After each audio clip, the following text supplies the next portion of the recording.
engaging session on a subject which is extremely appropriate and relevant to what is going to be the emerging scenario in the urban sector in our country.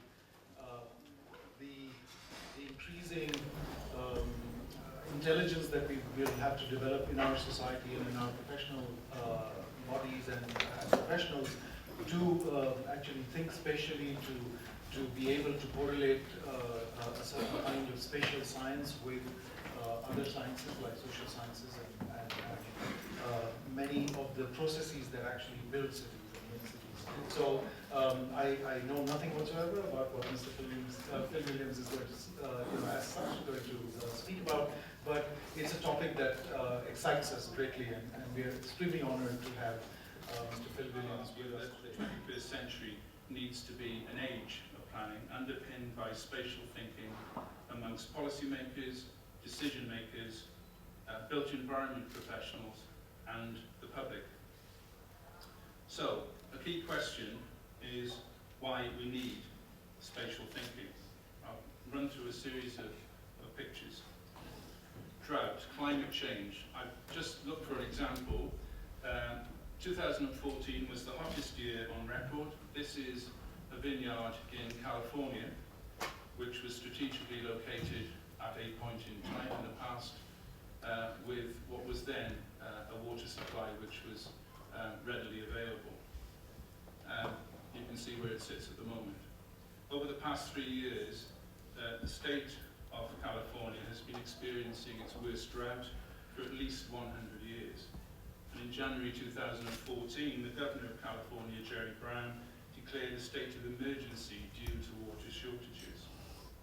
So more generally, as the world's population continues to increase, there will be higher demand for resources such as water, land, and energy, putting strains on the natural environment. So the issue of climate change in India, I'm sure, has to be addressed. Urban population. Probably can't read that too well. I think this presentation may be available for delegates after at some point. What it's showing is the urban populations of countries between or from 1950 to 2050. The colour of the circle indicates the proportion of the total population who live in cities. The pink is greater than 75%. Yellow is between 50 and 75%.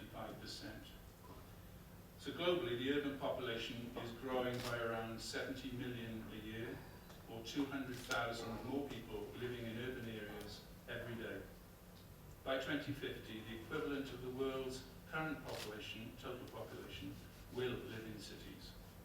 So urbanization is not limited to the largest cities. Nearly half of the world's urban residents live in areas of less than 500,000. The fastest. Thank you, Professor Phil Williams. No, Professor. It is written Professor. I'm a mister. Mr. But in this letter it is written Professor. No. So it is better to call Professor a Professor. And you gave a lecture like a professor because very elaborate, detailed, and quoting all the best examples in the world. But the only thing I can see all this presentation in the context of Indian context, then only I can say something. See, our planning system is basically a colonial system based on your 1947 Act. After that, you have amended that, I think, 3 times or 4 times, but we are still following the same with certain modifications. And the European example is basically, we can say it is zero growth or it is a very minimal growth, whereas ours is a very dynamic society, and urban population, of course, is growing, as you rightly pointed out.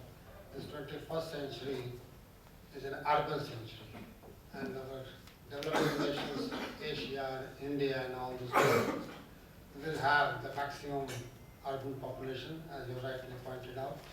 And by 2051, it will stabilize somewhere, and we may have almost half of the population urban area.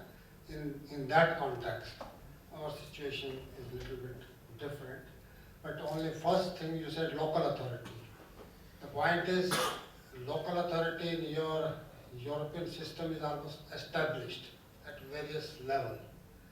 Although we have a local authority, but we have a different setup of a local authority. We have a constitutional amendment and all those things. But still, local authorities are not fully the planning authorities.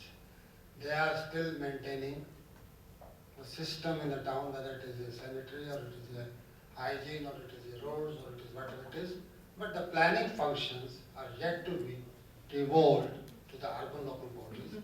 In some cases it is there, but local authorities they have to do. So unless local authorities and local participation and community participation is there, the planning system cannot be owned by the local authority, cannot be a community participation.